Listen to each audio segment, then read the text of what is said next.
Since you're Jordan, impressive back nine there, 53-foot birdie putt at 12, and that chip in at 17.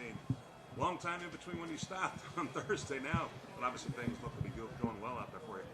Yeah, that was a good 9 holes. I mean, I misread a putt on 8, and then I played 9 poorly, and I was coming to the 10th hole, and I'm kind of on the cut line, and I'm like, man, I'm playing way better than this, and just wasn't scoring very well. And I think once I birdied 10, I settled in. I hit, I think pretty much every drive where I was looking on the back 9, and 12 was a bonus, and so was 17. I mean, from that range, you're just looking to try and get it in a 3-foot circle, and if it drops, it's certainly a bit of luck with all the variables. But it's really fun out here when you get some of these holes on these long putts or chips, and you see that they're about to go in. It's going to be a bigger roar than normal. So that was pretty cool to have early on a Saturday. This is not the first time, won't be the last time the PGA Tour is in a situation like we're at. You finished early on Thursday and then got back out there today. What goes through your mind, and how do you prepare for situations like that?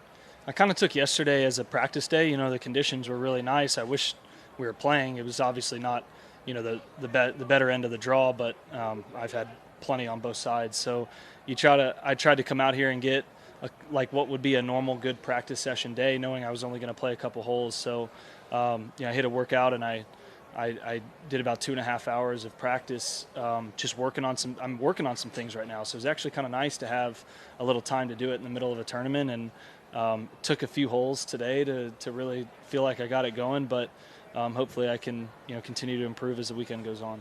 Well, nice finish, nice playing. Good Thank you. The rest of the way. Thank you. And really, I'm just going to ask basically the same thing, just having you look this way for the camera.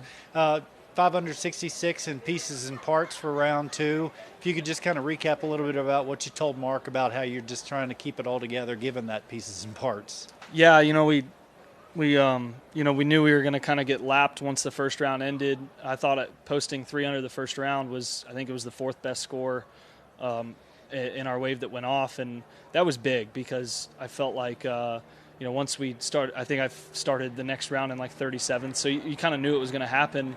But you don't want to feel like you have to make birdies, but instead, just play shots where you need to, and then try to capitalize on putts. We came out and it was raining. I think I made a nice par putt this morning to not bogey a par 5 from last night, and I thought that was a really nice one to salvage. And then we got delayed for rain, so that ending stretch of the front 9 when it was kind of cold and wet becomes very challenging. So I was just trying to hit the middle of the greens and have looks, and then took advantage of the back 9 with a couple bonuses. And then last question, just what have you been feeling most confident, comfortable with coming into the week as far as your game? I've been driving the ball really well, and I did again in that round. Obviously putting that with the ball in hand. I guess if you're driving it well, you'd rather have it not ball in hand, so that anyway, it's nice to be able to be picking it up, putting it on the right lies, and then trying to control the spin from there. But driving's been really nice. I want to get a little tighter with the putter. I've had some nice long ones, but it's not quite as solid feeling as I'd like. But that could be just one session away or one putt on the course. Thanks. Go eat. Thank you.